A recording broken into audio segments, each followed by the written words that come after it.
Hello everyone, welcome to Gaynagati. Okay, so আজকের Sankranti special কানের দুলটা বানানোর জন্য আমি কার্ডবোর্ডের পিসগুলোকে কেটে নিয়েছি দু রকমের শেপে। এর সাথে আমি কাপড় অ্যাড করব, তো আমি একটা প্রিন্টেড সুতির কাপড় নিয়েছি, সেটাকে আমি কেটে নিলাম পরিমাপ মতো। আচ্ছা, প্রথমে আমি দুটো রাউন্ড শেপের যে কার্ডবোর্ডের অংশগুলো কেটে নিয়েছি সেটাকে কাপড় দিয়ে কভার করছি, করে ফ্রন্ট সাইড তৈরি করে নিচ্ছি। আমি ফেব্রিক গ্লু ইউজ করেছি এখানে। এবারে আমি কাপড়গুলোকে সাইডের অংশগুলোকে অল্প অল্প করে কাট করে নিচ্ছি যাতে আমার ফোল্ড করতে সুবিধা হয়।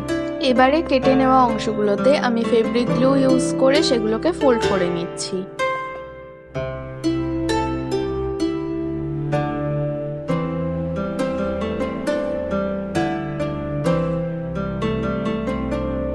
অলরাইট, একটা বেসের ফ্রন্ট সাইড আমার কভার করা হয়ে গেছে কাপড় দিয়ে।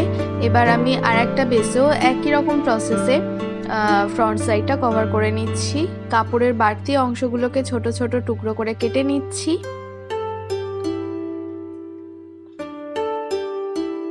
এবার এতে আমি আঠা অ্যাপ্লাই করে এগুলোকে ফোল্ড করে নিচ্ছি।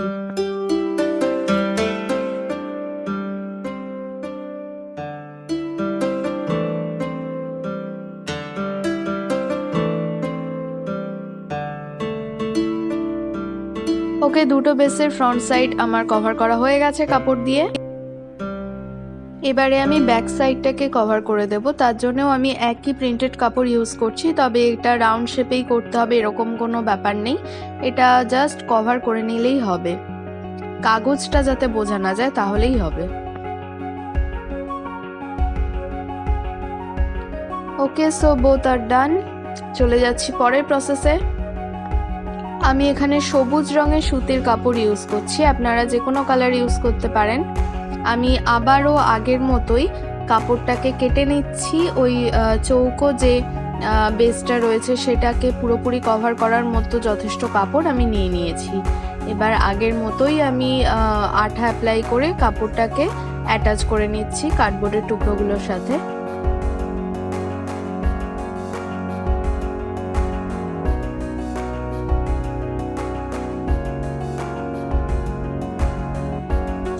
আচ্ছা, এটা যেহেতু চৌকো বেস সেই জন্য আমি কাপড়ের বাড়তি অংশতে কোনো কাট করলাম না। আগে সার্কেল ছিল সেই জন্য আমি কাট করেছিলাম যাতে ফোল্ড করতে সুবিধা হয়। এখানে কাট করার প্রয়োজন নেই, এমনি ফোল্ড করা যায়। ছোটবেলায় যেভাবে বই খাতা মলাট করতাম ঠিক সেইভাবেই কোণার দিকগুলোকে ফোল্ড করে নিয়ে আমি কাপড় দিয়ে এই কার্ডবোর্ডের অংশটাকে কভার করে নিচ্ছি।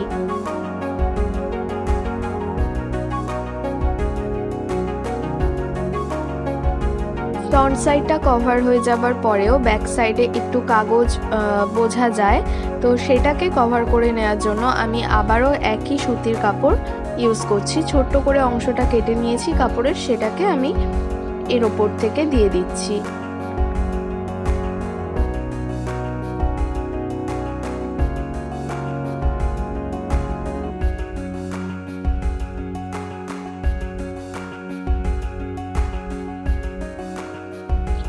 একদম একই প্রসেসে আমি আরও একটা বেস কভার করে নিচ্ছি সবুজ রঙের সুতির কাপড় দিয়ে।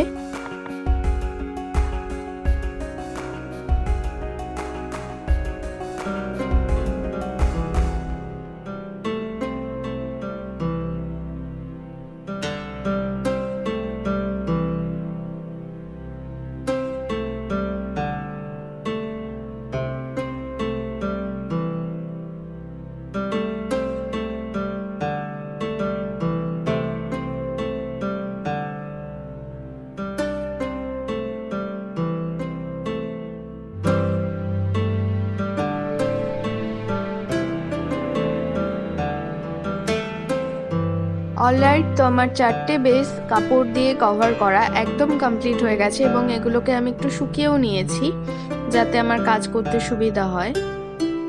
এবার চলে যাচ্ছি পরের প্রসেসে।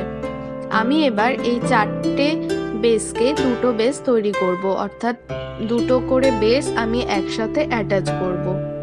এখানে আমি রাউন্ড শেপের বেসটাকে ওপরে রাখছি, তার তলায় চৌকো বেসটাকে রাখছি। মাঝ বরাবর আমি রাউন্ড শেপের আঠা অ্যাপ্লাই করলাম।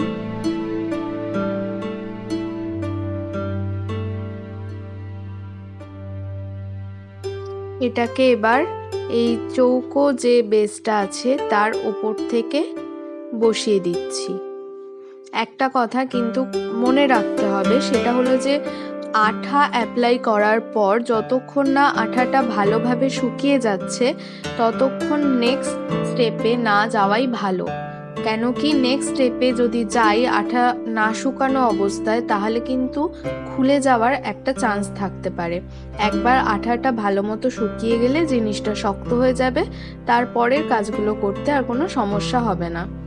একইভাবে আমি আর একটা বেসও তৈরি করে নিচ্ছি।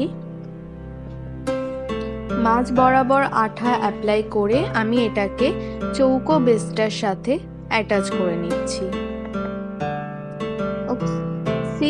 যেটা বললাম একটু আগে, আঠাটা কিন্তু ভালোভাবে শুকিয়ে নেওয়া খুবই প্রয়োজন। এখন আমি কিছুক্ষণ ওয়েট করব আঠাটা ভালো মতো একটু যাতে শুকিয়ে যায়। আচ্ছা, পরের স্টেপের জন্য আমি দুটো গিনি নিয়েছি আর দুটো ইয়াররিং হুক নিয়েছি।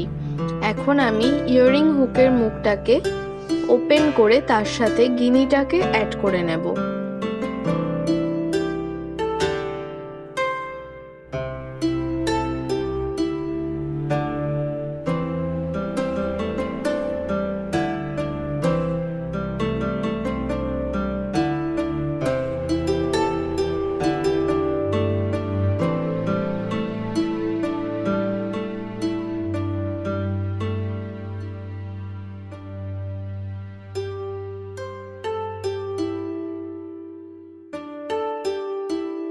তো দুটো গিনির সাথে দুটো ইয়াররিং হুক আমার অ্যাড করা হয়ে গেছে। এবার আমি এগুলোকে বেসের সাথে অ্যাড করে নেব।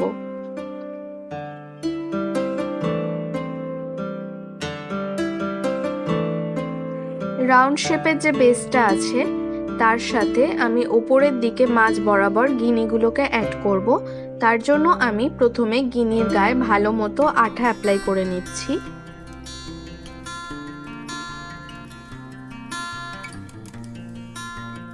এবারে আমি মাঝ বরাবর ওপরে মানে মিডল পোর্শন বরাবর আমি রাউন্ড শেপটার ওপরে বসিয়ে দিলাম গিনিটাকে। অন্য আর একটা বেসেও একই প্রসেস ফলো করছি। গিনিতে ভালো মতো আঠা অ্যাপ্লাই করছি প্রথমে। আমার এই আঠাটা শেষ হয়ে এসেছে, যাই হোক গিনিতে ভালো মতো আমি প্রথমে আঠা অ্যাপ্লাই করে নিচ্ছি। এবারে এটাকে মিডল পোর্শন বরাবর উপরের দিকে বসিয়ে নিলাম। এই প্রসেসটা করার পরেও আমি ওয়েট করলাম খানিকক্ষণ যাতে শুকিয়ে যায়। এখন আমি কিছুটা জুট রোপ নিয়ে নিয়েছি আর আঠা নিয়েছি। এখানে কানের দুলের যে বেসটা আমি তৈরি করেছি জুট রোপ দিয়ে, সেটাকে বলতে পারা যায় আমি চারিদিকে একটা বর্ডার দিয়ে দেব। দেখতে থাকুন, খুব সহজ ব্যাপার। প্রথমে আমি সার্কেল যে বেসটা আছে সেটাকে বর্ডার দেওয়া স্টার্ট করছি জুট রোপ দিয়ে।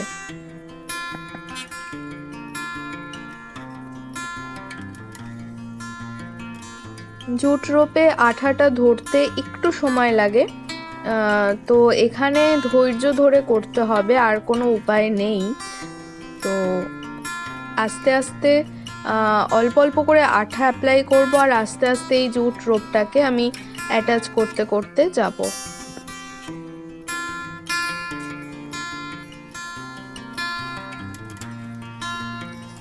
এইভাবেই আমি পুরো বেসে একটা জুট রোপের বর্ডার তৈরি করে দেব। সার্কেল পার্টটা কভার করে নেওয়ার পর আমি চৌকো যে পার্টগুলো আছে সেখানের জন্য আমি অল্প অল্প করে জুট রোপ কেটে নিচ্ছি আর আঠা দিয়ে সেটাকে অ্যাটাচ করতে থাকবো কন্টিনিউ।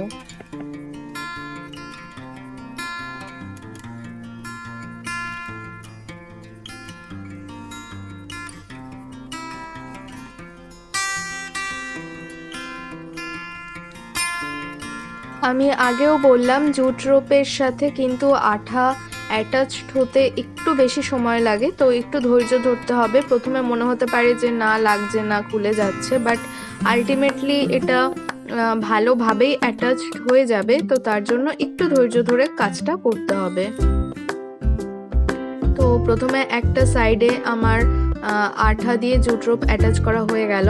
এবারে আমি নিচের পোর্শনটার জন্য জুট রোপ কেটে নিচ্ছি মাপ নিয়ে। এটাকে আবার আমি আঠা দিয়ে অ্যাটাচ করব।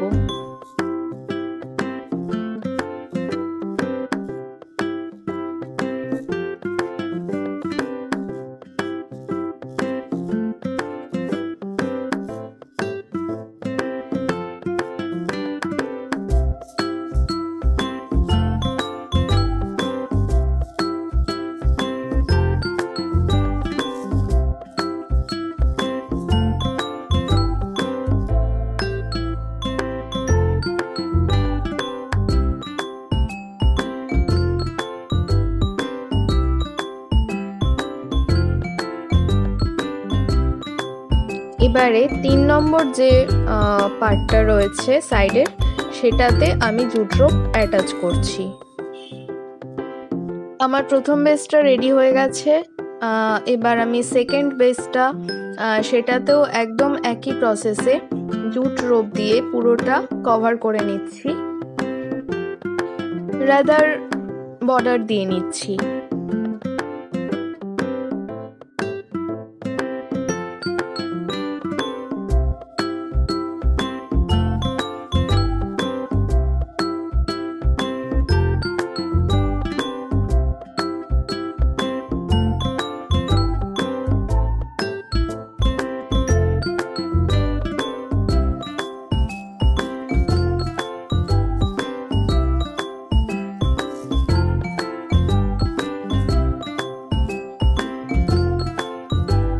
ওকে, তো দুটো বেসেই আমার বর্ডার দেওয়া কমপ্লিট হয়ে গেছে। চলে যাচ্ছি পরের প্রসেসে। আমি এখানে ফেভিক্রিলে 3D ফেব্রিক কালার নিয়ে নিয়েছি, ইয়েলো কালার যেটা।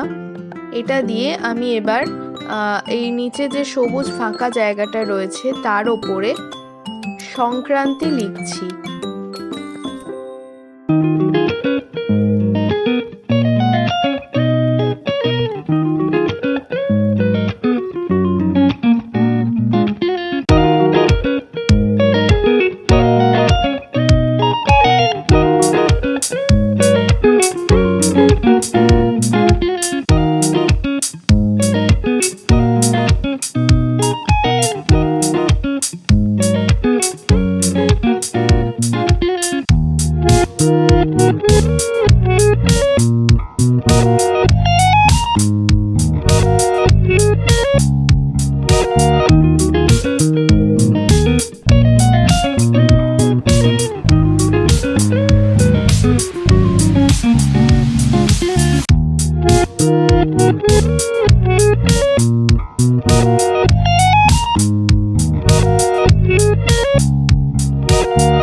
দুটো বেসেই আমার সংক্রান্তি লেখা কমপ্লিট হয়ে গেছে। এবারে আমি ছোটোখাটো কিছু জাস্ট ডিজাইন করব।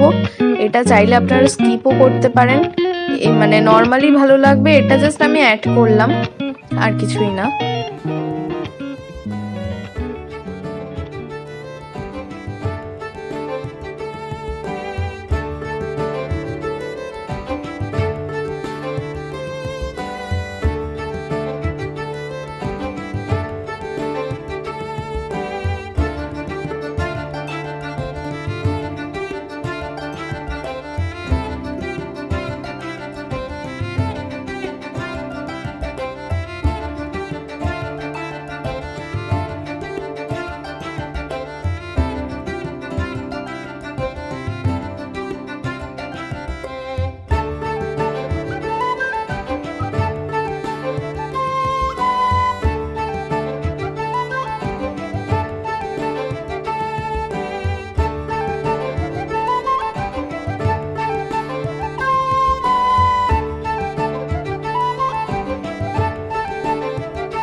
ওয়েল, আমার সংক্রান্তি স্পেশাল আজকের কানের দুলটা তৈরি একদম কমপ্লিট হয়ে গেছে। এর ওপরে চাইলে আপনারা আরও কিছু ডিজাইনস অ্যাড করতে পারেন, চাইলে শুধু সংক্রান্তি দিয়েও ছাড়তে পারেন, তাতেও খুব সুন্দর লাগতো দেখতে। যাই হোক, আমার তরফ থেকে আপনাদের সবাইকে পৌষ সংক্রান্তির অনেক অনেক শুভেচ্ছা এবং অভিনন্দন। আপনারা সবাই দিনটা খুব ভালোভাবে কাটাবেন, খুব সাবধানতা মেনটেন করে কাটাবেন, কেন কি এখন তো সময় একদমই ভালো যাচ্ছে না, আমরা সবাই জানি। তো সেই জায়গা থেকে আমাদের নিজেদেরকেই সচেতনতা বজায় রাখতে হবে, নিজেদেরকেই সমস্ত কিছু মেনটেন করে চলতে হবে। তো সবাই ভালো থাকবেন, সুস্থ থাকবেন, এবং আমার আজকের ভিডিওটা কেমন লাগলো আমাকে কমেন্ট করে অবশ্যই জানাবেন। যদি ভালো লাগে তাহলে প্লিজ একটা লাইক দিয়ে দেবেন, আর বন্ধুদের সাথে শেয়ার করে নেবেন। এবং যদি আপনি এখনো অবধি আমার চ্যানেলকে সাবস্ক্রাইব না করে থাকেন তাহলে প্লিজ সাবস্ক্রাইব করে দিন। আমার চ্যানেলে এরকম আরও অনেক জুয়েলারি মেকিংয়ের ভিডিও রয়েছে, আপনারা চাইলে ডেসক্রিপশন বক্সে চেক করে নিতে পারেন, সেখানে আমি লিংক দিয়ে দেবো কিছু কিছু ভিডিওর। আজকের ভিডিওটা তাহলে এই পর্যন্তই থাকলেও, সবাই সাবধানে থাকবেন, stay safe, be creative, tata.